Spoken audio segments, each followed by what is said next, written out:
Hello friends, good evening. आज के YouTube channel में एक बार से फिर से स्वागत है आप सारे लोगों का। और हर बार नए कॉन्सेप्ट की तरह इस बार भी नए कॉन्सेप्ट लेकर के मैं आया हूं। और आज का जो कॉन्सेप्ट हमारा होने जा रहा है वो हमारा होगा guys, concept of conditional sentences. We must have heard number of times about it. कई बार हम लोगों ने सुना होगा कंडीशनल सेंटेंसेस के बारे में। Even we keep on speaking, हम बोलते भी रहते हैं कंडीशनल सेंटेंसेस को लेकर के। बट सम ऑफ अस, बहुत ऐसे भी लोग हैं, they may have got stuck number of times about it. कई बार इसके बारे में कहीं वो कंफ्यूज हो जाते हैं, क्योंकि कंडीशनल अपने आप में कई स्प्लिट, कई कैटेगरी में कैटेगराइज किया हुआ है। सो दैट आज कहीं ना कहीं ये इसीलिए क्लास को मैं लेकर के आया हूं और समझाने की मैं पूरी कोशिश करूंगा। और जितने भी ऑडियंस है, जितने भी बच्चे हैं जो क्लासेस को देख रहे होते हैं, खास करके जो बच्चे कॉम्पिटेटिव एग्जाम्स की तैयारी कर रहे हैं, वो अगर देख रहे होते हैं तो मेरी पूरी कोशिश होगी कि मैं इस लेवल पे ले जाकर के समझाऊं को। अगर कंडीशनल सेंटेंसेस को लेकर के कोई क्वेश्चन आ जाता है, चाहे वो कम्युनिकेशन की बात होती है, चाहे अगर आप एग्जाम के पार्ट होते हैं, हिस्से होते हैं, वहां पे अगर आ जाता है तो there should not be a kind of problem that you are to face. किसी भी तरीके की समस्या आपको फेस ना करनी पड़े। फिलहाल चलते हैं गाइस। सबसे पहले तो जब हम कंडीशनल सेंटेंस की बातचीत कर रहे होते हैं तो हम समझेंगे, है ना, कंडीशन कई तरीके की होती है। शर्तें, शर्त है ना, दुनिया में लोग शर्त रखते हैं और शर्तें कई तरीके की होती हैं गाइस। तो कंडीशनल सेंटेंस जो है, सबसे पहले तो मैं आपको बता दूं कि it has been kindly divided in 4 parts. 4 part में इसको डिवाइड किया गया है गाइस। एक तो मैं आपको बता दूं, यहां से मैं लिख देता हूं। कुछ बातें अपने आप में बहुत ही फैक्चुअल होती हैं गाइस, बहुत फैक्चुअल। क्या मैं लिखूं, फैक्चुअल लिख देता हूं, आप समझ जाइएगा। बातें बहुत ही फैक्चुअल होती हैं। उसमें मान के चलिए कि बहुत एक ट्रू कॉन्सेप्ट होता है, और ट्रू कॉन्सेप्ट पे हम लोग कहीं ना कहीं एक तरीके से अपना बिलीफ सिस्टम बना रहे होते हैं। जैसे मैंने कह दिया कि सूरज अगर पूरब से निकलता है तो पश्चिम में ढलता है। ये अपने आप में एक यूनिवर्सल फैक्ट है। ऐसा नहीं है कि फिर वो कभी दक्षिण से निकलेगा तो उत्तर में जाकर के ढलेगा, या उत्तर से निकलेगा तो दक्षिण में। ऐसा कभी हो सकता है? नहीं, कभी ऐसा हुआ है गाइस सेंटेंस। ये अपने आप में एक यूनिवर्सल फैक्ट है। समझ में आ गया ना? और ऐसे कंडीशनल सेंटेंसेस को, इसको भी कंडीशनल कहेंगे, लेकिन ये अपने आप में जीरो कंडीशनल कहलाएगा। कभी कभी लोग पूछ लेते हैं कि सर अगर ये कंडीशनल है, is there any name of it? इसका क्या कोई नाम है? तो जी हाँ, इसका नाम है जीरो कंडीशनल, है ना, सेंटेंस पे। जिसे मैंने कह दिया कि if sun rises in the east, it sets in the west. If sun rises in the east, it sets in the west. अब ये अपने आप में कहीं ना कहीं एक बहुत क्या उसको बोलते हैं, कटु सत्य है ना। ये एग्जांपल एक और मैं आपको दे दूं, 2 एग्जांपल दे दूंगा, आप समझ जाओगे, आप लोग स्मार्ट हो। जैसे मैंने लिख दिया यहाँ पे कि if you heat the water, अगर आप पानी को गर्म करते हो तो ये उबलने लगता है। इट गेट्स बॉइल्ड,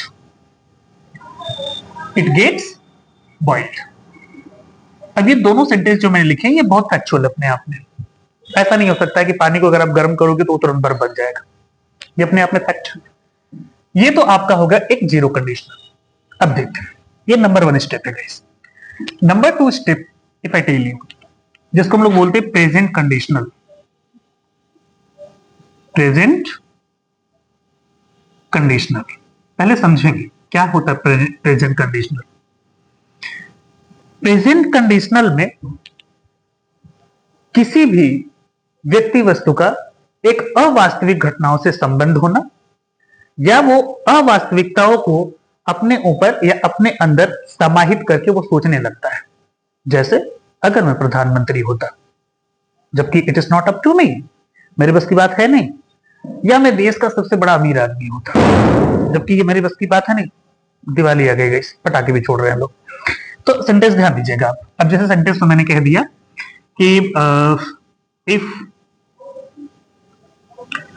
आई, एक बात ध्यान दीजिएगा, जब भी आप कोई चीज होने की कल्पना करते हो, समझ में आ गया ना, when you assume to be something और somebody but you are not in real, लेकिन आप रियल में नहीं हो guys.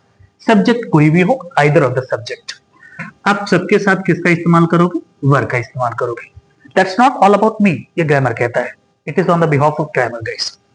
If I were something somebody, जैसे मैंने कह दिया कि अगर मैं मिलीनियर होता, इफ आई वर मिलीनियर, ये अपने आप में एक कहीं ना कहीं अवास्तविक घटनाओं को दिखा रहा है।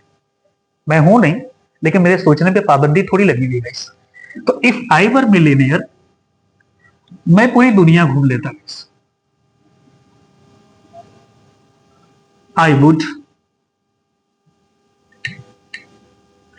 Move around all over the world, all over the world. अब ऐसे कई सेंटेंस बन सकते हैं guys.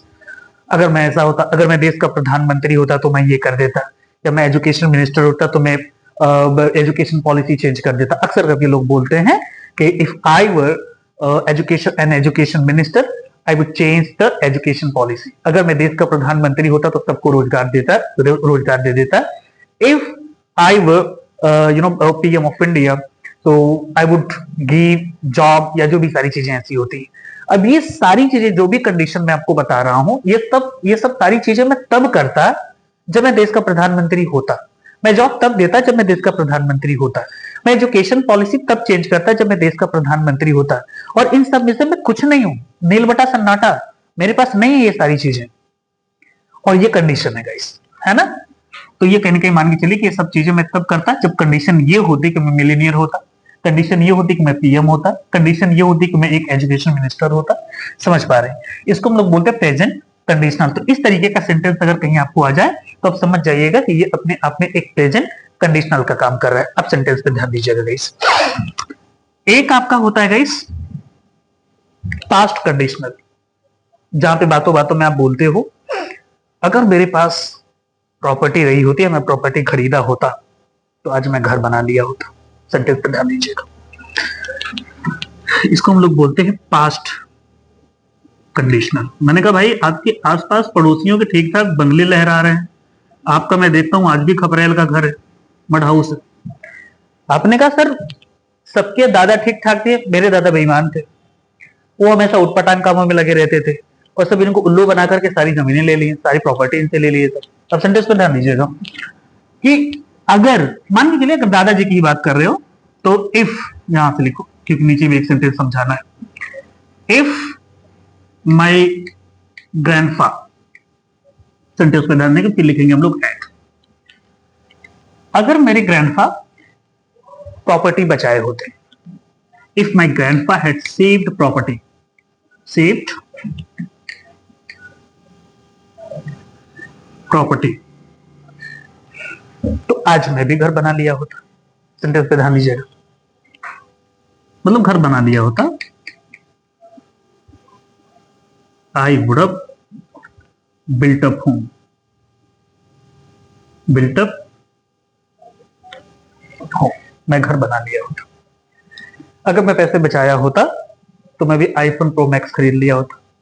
If I had saved money I would have purchased iPhone pro max, मैं भी खरीद लिया होता। अब ऐसे ही एक आपका होता है गाइस जिसको हम लोग बोलते हैं फ्यूचर कंडीशनल। इसमें फ्यूचर में किसी भी काम के होने की संभावना होती है, लेकिन उसका कंडीशन है और उसको कैसे लिखेंगे समझना। जैसे मान के चलिए मैंने कहा कि भाई तुम पढ़ाई कर नहीं रहे हो और एग्जाम तुम्हारा आ गया, पास हो गए कैसे? उसने कहा जैसे हर साल पास हुआ हूं वैसे इस साल भी पास हो जाऊंगा। मैंने कहा नहीं भाई, हर साल की अलग पॉलिसी थी, इस साल की अलग पॉलिसी है, और अगर आप पढ़ाई नहीं करोगे तो पास नहीं होगे। सेंटेंस पे ध्यान देना, तुम्हारे पास होने की संभावना तब है जब पढ़ाई की कंडीशन, पढ़ाई की शर्त तुम पूरा करोगे, है ना? तो इसको हम लोग बोलेंगे फ्यूचर कंडीशनल। Future conditional. और सेंटेंस होगा कि अगर तुम पढ़ाई करोगे, अगर ऐसा सेंटेंस है तो इसमें ध्यान दीजिएगा फ्यूचर कंडीशनल में होता क्या है कि इसका पहला सेंटेंस सिंपल होता है, इफ यू स्टडी हार्ड। याद रहेगा इस, if you study hard you will qualify exam, qualify exam. तो तुम एग्जाम को क्वालिफाई करोगे। If you study hard you will qualify exam, है ना, ये सेंटेंस आपका हो जाएगा। तो जो बाप रे, इसे आरडीएक्स लगा के क्यों ना फोड़ देते सब। खैर ध्यान दीजिएगा इस, तो कंडीशनल सेंटेंसेस जो है वो आपके 4 तरीके के हो जाएंगे। एक जो बिल्कुल फैक्चुअल होता है, एक आपका प्रेजेंट होता है, पास्ट होता है, फ्यूचर कंडीशनल होता है guys. Hope you have understood the class. Class आपको समझ में आई होगी और फिर मुलाकात होती है एडवांस में। Happy Diwali to all of you. सारे लोग स्वस्थ रहिए, मस्त रहिए, जगमगाते दियों के साथ लाइफ में हमेशा आगे बढ़ते रहिए। नमस्कार।